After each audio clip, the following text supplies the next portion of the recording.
사도신경으로 신앙을 고백합니다. 나는 전능하신 아버지 하나님 천지의 창조주를 믿습니다. 나는 그의 유일하신 아들 우리 주 예수 그리스도를 믿습니다.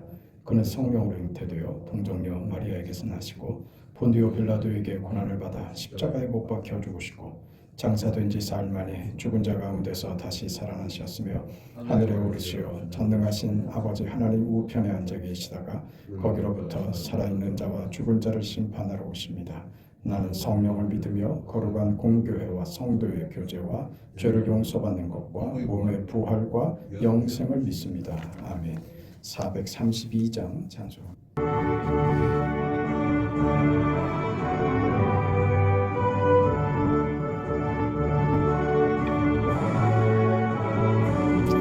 큰 물결이 설레는 어두운 바다 저 등대의 불빛도 희미한데 이 풍랑에 패저 항해하는 이 작은 배 사공은 주님이라 나 두려움없네 두려움없도다 주 예수님 늘 깨어 계시도다 이 흉흉한 바다를 다 지나면 저 소망의 나라에 이르리라 큰 풍랑이 배를 위협하며 저 깊은 물이 벌려 달려드나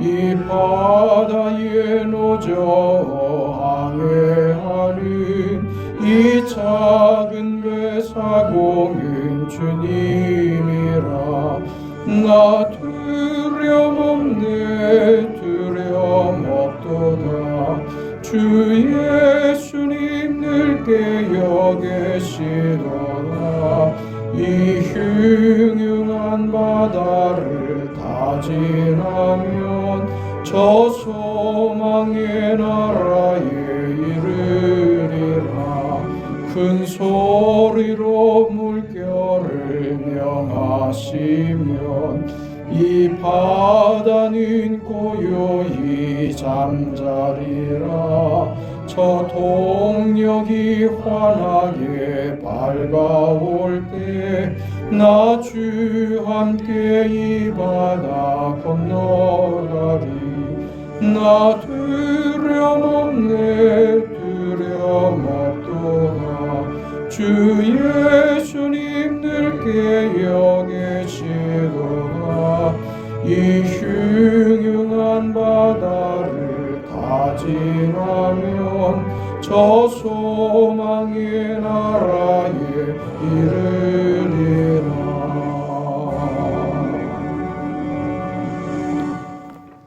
하나님의 말씀 누가복음 22장 35절에서 38절까지 말씀입니다. 35절에서 38절까지 하나님의 말씀을 우리 함께 읽습니다.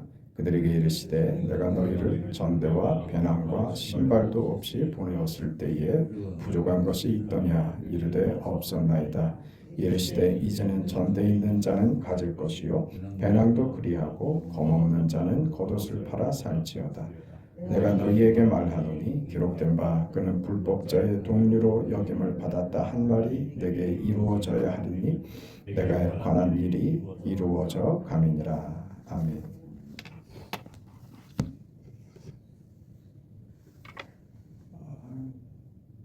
예수께서 십자가에 죽으십니다. 죽음과 그 이후에 부활로 완성하시는 이 구원의 사건, 복음이죠.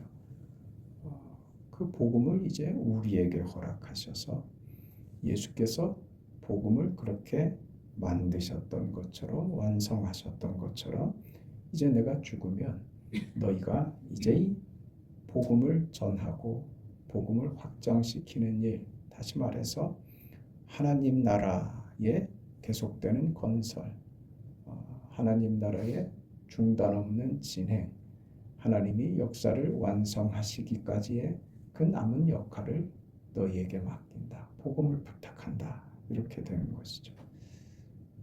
그러니까 우리가 복음으로 구원을 받았고 그 복음을 허락받았다. 복음을 부탁받고 복음을 우리에게 맡기셨다고 하는 것이 무엇인가? 하나님이 우리를 도대체 어떻게 인정하시고 우리를 어떻게 대우하시고 상대하시길래 하나님이 우리에게 이 복음을 맡기시는가 하는 문제입니다.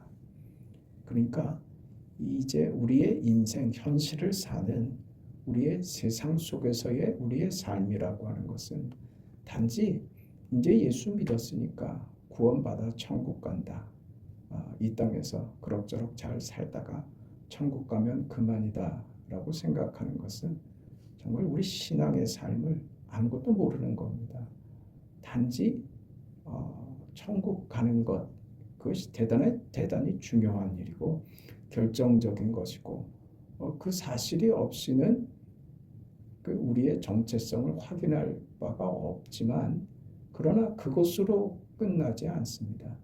하나님 나라의 백성이 되었으나 이 하나님 나라의 백성으로 오늘 우리가 이 현실을 지상의 이 세상에서의 삶을 산다는 것이 무슨 의미를 가지는가? 그저 단지 천국 가는 것만이 하나님의 목적이었으면 그럼 빨리 죽어서 천국 가는 게 낫지. 세상에서 구질구질하게 뭘 이렇게 삽니까? 구질구질하다고 하는 표현은 우리 인생 때문에 그렇습니다. 늘 실망하고 좌절하고 믿음대로 제대로 시원하게 살아보는 일이 없거든요. 아예 이런 모습 보이지 않게 예수 믿고 할렐루야 감사합니다 할 때 그때 그냥 바로 천국 갔으면 내가 이렇게 부끄럽지도 수치스럽지도 않을 텐데 아니면 무슨 은혜를 받았으니 보답해야지 되는 인생으로 하나님 앞에서 받은 은혜에 보답하는 마음으로 살아야 하는 하나님께 뭔가를 드려야 하는 그런 생애로 그렇게 기억을 한다면 이건 뭔가 단단히 잘못된 겁니다. 다시 말해서 우리 신앙이 명분으로 가면 이건 기가 막힌 거예요. 명분으로 가면 잡을 게 없습니다. 이해할 수 있는 게 없어져 버립니다. 나는 편할지 모르지만 내 이해로서는 그저 명분으로 가는 게 신앙의 이해에 빠를지 모르지만 우리 인생을 하나님께서 그렇게 두신 것 아닙니다. 하나님이 우리와 거래하시는 분이 아닙니다. 하나님이 우리를 어떻게 인정하시는가? 그 안에서 내가 얼마나 위대하게 대단하게 발견되는가 하는 것에서 시작됩니다. 우리 인생이 세상의 어떤 것과도 비교할 수 없는 존재로 부름받았다. 그것을 아는 데 있습니다. 예수께서 우리를 그렇게 보내십니다.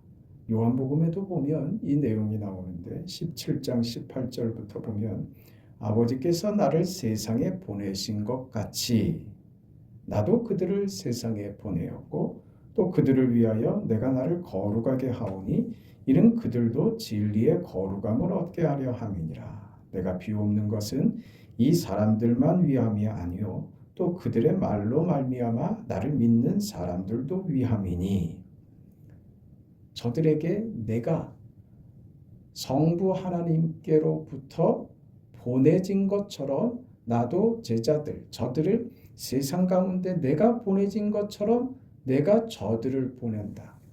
내가 보낸 저들이 내가 완성한 이 복음을 저들이 가르치고 증거하여 저들만 아니라 저들에게 이 복음의 소식을 들은 자들 저들에게 복음을 들어 구원 얻는 자들도 위함이다. 오늘 우리를 얘기하는 것이죠. 그러니 예수님의 기도입니다. 아버지여, 아버지께서 내 안에 내가 아버지 안에 있는 것 같이 그들도 다 하나가 되어 우리 안에 있게 하사 세상으로 아버지께서 나를 보내신 것을 믿게 하옵소서. 이렇게 합니다. 오늘 우리가 읽은 본문이 그 내용입니다. 아버지께서 아버지의 나라, 하나님의 나라를 내게 맡기신 것 같이 나도 너희에게 이 하나님의 나라를 맡긴다. 그거죠. 그러니 이제는 전에 제자들과 70인의 전도대를 보낼 때와 다르게 이제는 너희가 옷도 가지고 가고 배낭도 준비하고 신발도 준비하고 검도 준비해라. 이렇게 얘기하시는 거예요. 그때와 지금은 다른 겁니다. 그때는 예수께서 같이 계시는 때이고 지금 보내시는 이 말씀은 뭐냐면 예수님이 부재하신 상황에서 현실을 살아야 하는 오늘 우리에게 부탁하시며 당부하시는 내용인 거예요. 하나님께서 그 아들 예수 그리스도를 세상에 보내신 것입니다. 하나님 아버지의 목적과 소원을 아들에게 전해준 겁니다. 아들 대신 예수께서 아버지의 소원을 받습니다. 아버지의 뜻과 소원과 그 목적은 이제 아버지의 손을 떠나 아들에게로 전달됩니다. 아들의 몫이 되죠. 그것이 아버지께서 아들을 보내신 것 같이입니다. 그 뜻을 이루기 위하여 보내진 곳에서 성자 예수님은 책임을 지는 것이죠. 그 책임을 예수님께서는 마땅하게 그 책임을 지십니다. 안 할 수도 있고 할 수도 있는 길을 마땅하게 순종하여 그 길을 걸으십니다. 그 길이 십자가의 길이죠. 성육신의 길이죠. 고난의 길이죠. 죽음의 길입니다. 그 길을 예수께서 아버지의 보냄을 받은 아들로서 이 땅에 오셔서 죽기까지 순종하시죠. 그래서 예수님은 그 기도를 할 수밖에 없었습니다. 아버지여, 할만하시거든 이 잔을 내게서 옮겨 주옵소서. 그러나 내 뜻대로 마옵시고 아버지의 뜻대로 하옵소서 하는 것이죠. 이 예수님의 기도가 어떻게 들립니까? 오늘 현실을 사는 우리에게도 동일하게 들리는 기도 아닙니까? 우리도 이 기도가 나오지 않습니까? 살라고 하신 이 현실을 사는 게 버겁습니다. 내 자신이 나를 믿을 수가 없습니다. 오늘 순종한 것이 내일도 순종할 것이라는 보장을 제가 못하겠습니다. 제가 실패하지 않으리라는 그런 어떤 기대도 못하겠습니다. 그게 우리 인생입니다. 우리가 사는 현실이죠. 힘이 들어서 버티고 버티지만 사실 내일 어떻게 될지 제가 모르는 인생입니다. 그런 부족하고 실수투성이고 실패하고 좌절하고 못난 우리에게 주님께서 오늘 뭐라고요? 내게 맡겼다. 아니, 나에게 그걸 맡길 수가 있냐 말입니다. 나도 나를 못 믿는데, 나도 내 인생을 내 스스로에게 못 맡기겠는데 어떻게 이 복음의 역사, 구원의 역사, 하나님의 나라를 내게 맡기신다는 말입니까? 이 고백이 안 나올 수가 없죠. 이게 비명이 되고 한숨이 터져 나오죠. 아니, 그런 거 저는 못하겠습니다. 하나님, 하기 싫어서가 아니라 그거 할 자격이 제가 없습니다. 그러니 하나님, 저 말고 다른 사람에게 좀 요청하십시오. 저는 좀 빼주십시오. 우리 모두가 다 그러고 싶지 않아요? 그런 우리에게 주께서, 하나님께서 복음을, 하나님의 나라를 우리에게 부탁하신다. 그러니 이제 너희는 너희 인생을 너희가 준비하며 너희에게 주어지고 너희가 맡은 이 삶을 살아내라고요. 옷도 사고 신발도 사고 너희 인생을 너희 책임하에 살아내라고 지금 얘기하시는 거예요. 그게 맡겨진 인생입니다. 우리가 성공할 걸 확신하셨어요? 아니요. 자격이 있었기 때문에요? 아니요. 그런데 맡기신답니다. 마치 아버지께서 아들을 보내신 것 같이 예수께서 오늘 우리를 보내신답니다. 그 인생이 되었답니다. 예수님께서 그 길을 걸어가기로 작정하시고 결정하셨던 것처럼 순종하여 당신의 길을 선택하여 그 길을 가신 것처럼 예수님께서 인간들에 의해서 조작될 수 있는 그 길을 가십니다. 배신당하고 모든 음모와 조작과 폭력 앞에 놓이는 그 길을 가신답니다. 가셨죠. 그래서 결국 그 길에서 죽임을 당합니다. 우리가 죽인 겁니다. 예수께서는 당신의 생애를 세상 속에 보내셔서 아버지의 뜻을 이루시는 것으로, 순종하시는 것으로 당신의 인생을, 세상에서의 삶을 순종함으로 완성하십니다. 거부할 수도 있고 받아들이지 않을 수도 있고 받아들일 수 있는 그 길을 예수께서 끝까지 가신 것이죠. 그 길을 예수께서 가신 것처럼, 내가 너희에게 가르치고 본을 보인 것처럼 너희도 이렇게 살라. 그렇게 우리에게도 복음을, 하나님의 나라를 맡기시는 겁니다. 베드로가 칼을 들어서 말고의 길을 베어버립니다. 그때 예수님께서 베드로에게 이런 말씀하십니다. 내가 아버지께 구하여 12영도 더 되는 천사를 보낼 수 있는 줄을 네가 알지 못하느냐. 그렇게 할 수 있는데 안 하신다는 거죠. 무슨 말입니까? 그렇게 보냄을 받았다는 겁니다. 지는 자리로, 섬기는 자리로, 죽는 자리로 말입니다. 할 수 없어서가 아니라 하나님으로서 모든 것이 가능하신 분이지만 하실 수 있는 모든 것을 동원하지 않으십니다. 당신을 위해서는 어느 것 한 가지도 쓰시지 않습니다. 하나님의 나라와 하나님의 뜻을 이루기 위하여서만 종된 자세로, 섬기는 자세로 그렇게 살아내십니다. 그렇게 살라고 하십니다. 오늘 우리에게 요구하시는 삶입니다. 기꺼이 그렇게 살아라.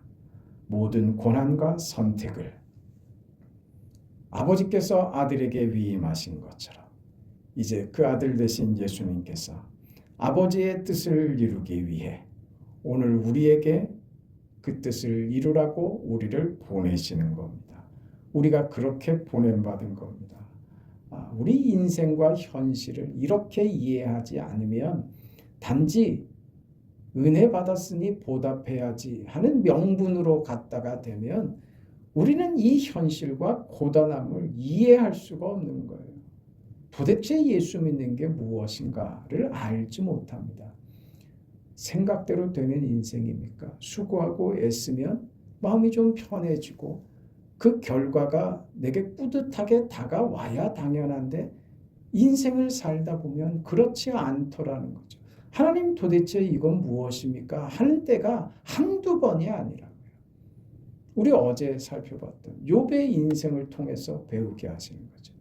도대체 왜 이런 일이 내게 벌어지는지 알지 못하는 거죠. 그것이 무엇인지요.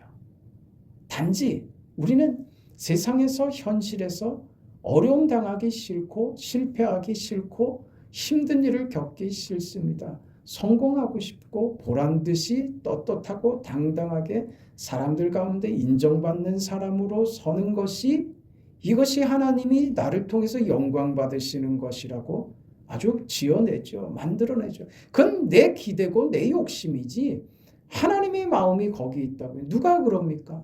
내가 그러고 싶은 것이지. 그걸 하나님의 뜻이라고 우리가 우겨대는 거예요. 아니 그러면 욥을 시험하시는 하나님은 뭐 단단히 잘못되신 분입니까? 욥의 인생은 망한 인생입니까? 아니 나중에 곱절로 뭐 복을 받았잖아요. 곱절로 뭘 그게 그렇게 중요하다고요? 아니 10개를 다 잃어버리고 자식을 다 잃어버렸는데 나중에 자식이 더 많아진들 그게 무슨 복이 되겠냔 말이에요. 우리는 그런 식으로밖에, 명분으로밖에 이해를 못하면 우리 인생이 답이 없는 겁니다. 설명이 안 되는 거죠. 그렇게는 설명이 안 되는 겁니다. 억지로 끼워 맞추려고 하면 안 된다고요. 거기 있는 게 아니라 왜 하나님이 이런 인생과 현실과 내가 이해하지 못하는 이런 삶을 왜 하나님의 백성된 나에게 허락하셨는가? 그걸 어디서 답을 찾아야 된다? 예수님의 일생에서 답을 찾아야만 하는 겁니다. 예수께서 왜 그 인생을 사셨는가를 보면 거기서 우리는 답을 얻을 수 있습니다. 아, 내 인생도 이 과정이 있구나. 이 뜻을 이루기 위하여 예수께서 받으신 당신의 책임을 순종함으로 끝까지 완수해내시는 예수님의 순종이었구나. 그런데 내 인생이 지금 무엇으로 보냄받은 자로 대접받고 있다는 것, 이 위대한 인생이 됐다는 거죠. 아버지께서 아들을 보내신 것처럼 신뢰하는 것이죠. 맡긴단 말입니다. 너의 결정과 너의 순종에 나의 뜻을 맡긴다. 이게 보내는 겁니다. 예수께서 우리를 이 세상 가운데 보내셔서 복음을 이제 우리 삶을 통해서 드러내고 하나님 나라의 백성으로 살아가는 인생이 되도록 우리를 보내셨다고 하는 것은 바로 이 자리인 것입니다. 이 자리요. 대우하시는 거예요. 내가 너의 인생을 세상에서 단지 승리하고 잘 되는 것으로 만족하는 게 아니라 모자라지만 늘 실패하지만 오늘 잘했다고 내일 잘하리라는 보장도 없는 우리에게 밤낮 행했다가 무너졌다가 일어났다가 주저앉았다가를 반복하는 우리에게 이것이 단지 명분이 되어버릴 때는 우리가 언제는 잘 될 것 같다가 언제는 망할 것 같다가 이 헷갈리는 인생을 벗어날 수 없게 되는데 이 순종과 배신 말입니다. 우리 안에 일어나는 제자들이 지금 벌이고 있는 이 순종과 배신이 계속해서 교차되는 이것이 끝까지 변하지 않으리라는 보장도 없고 아니 사실은 이런 저들의 인생의 패턴은 바뀌지 않고 계속될 겁니다. 조금씩 나아지기는 하겠죠. 그럼 저들에게 맡긴다 이 말입니다. 저들을 보내신다 이 말입니다. 순종과 배신의 인생에게 말입니다. 오늘 우리의 실수와 좌절과 잘했다가 잘못했다가를 반복하는 우리의 나약함 속에 하나님이 사명을 생명을 이 땅에서의 삶을 허락하시더라. 거기서 우리가 배워야 하는 겁니다. 내가 잘할 수 있을 거기 때문이 아닙니다.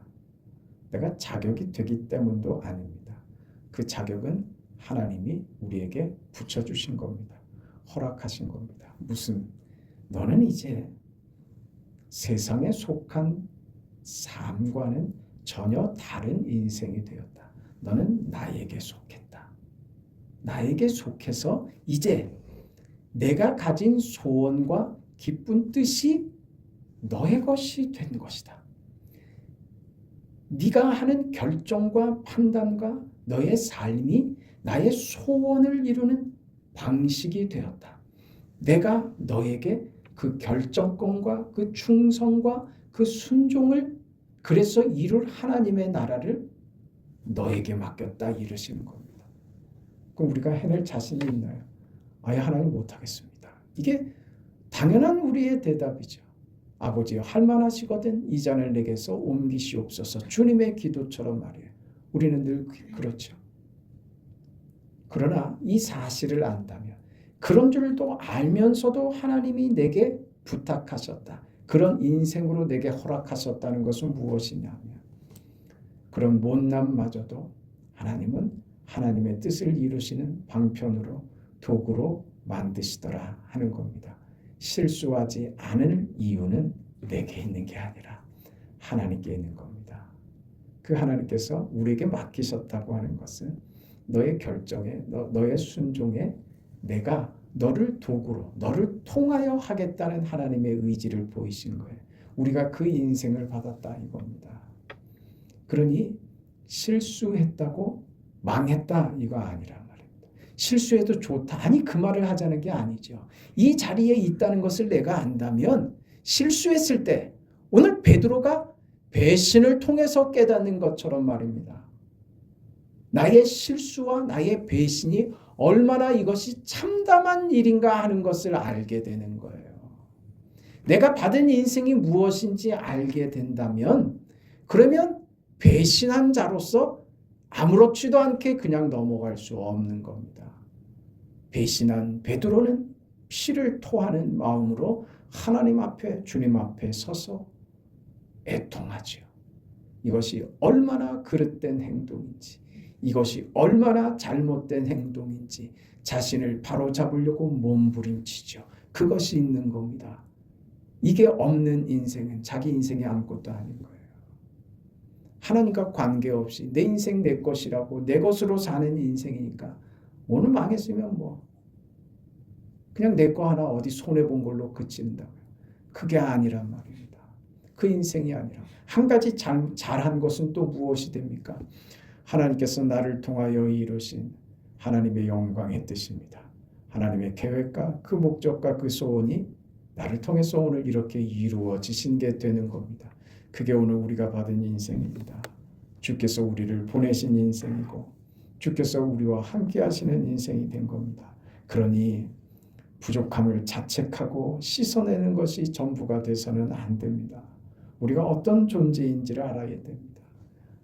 실수투성이의 존재임에도 불구하고 하나님이 하나님의 뜻을 예수의 십자가의 길을 기꺼이 남김없이 오늘 우리에게 전달했다고 하는 사실에 있는 겁니다.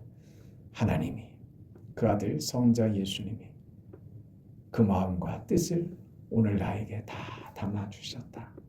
그리고 오늘 나에게 너 실수할 수도 있고 모자랄 수도 있고 부족할 수 있지만 네 인생으로 내가 너에게 맡긴다.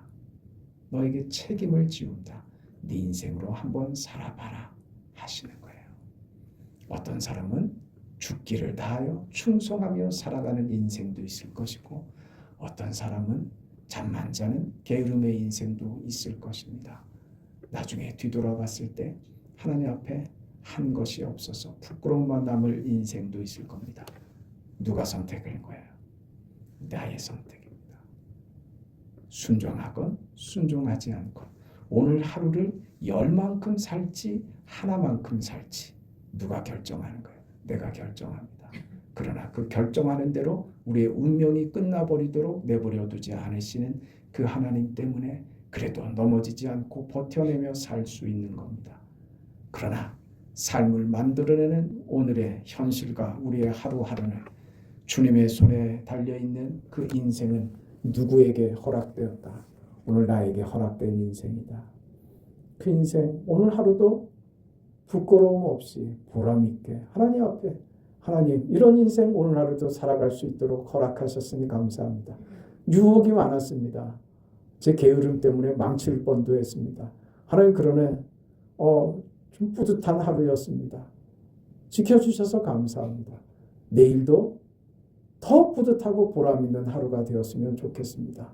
그런 마음으로 기도하고 시작하는 거죠. 그런 오늘 하루가 되었으면 좋겠습니다. 자비하신 하나님, 하나님의 은혜와 그 크신 사랑을 감사드립니다. 죄 많은 인생, 허물 많은 인생, 부족하고 실수하고 실망하고 좌절하는 인생 속에 복음을 하나님의 나라를 부탁하시고 담아주셨음을 감사합니다. 위대한 인생을 받았사오니 하나님이 복 주시는 인생, 하나님이 인정하시며 하나님이 우리와 어깨를 나란히 하시며 우리의 인생을 책임지시고 우리와 함께 걷는 인생으로 우리를 부르셨음을 감사합니다. 이 위대한 인생을 부끄럽지 않게 책임 있는 삶으로 살아낼 수 있도록 하나님 도와주옵소서. 이 믿음의 반열에 위대한 하나님 나라 백성의 반열에 거룩한 하나님 나라 건설에 하나님 귀하게 쓰임받고 그렇게 살아가는 사랑하는 성도들과 우리 교회가 되도록 축복하옵소서. 명절 연휴의 마지막 날입니다. 하나님 모두에게 건강 주시고 만남과 또 오고 가는 차편에도 안전하게 늘 지켜주옵소서. 예수님의 이름으로 기도합니다. 아멘. 하늘에 계신 우리 아버지여, 이름이 거룩히 여김을 받으시오며 나라가 임하시오며 뜻이 하늘에서 이루어진 것 같이 땅에서도 이루어지이다. 오늘 우리에게 일용할 양식을 주시옵고 우리가 우리에게 죄 지은 자를 사하여 준 것 같이 우리 죄를 사하여 주시옵고 우리를 시험에 들게 하지 마시옵고 다만 악에서 구하시옵소서. 나라와 권세와 영광이 아버지께 영원히 싸움나이다. 아멘.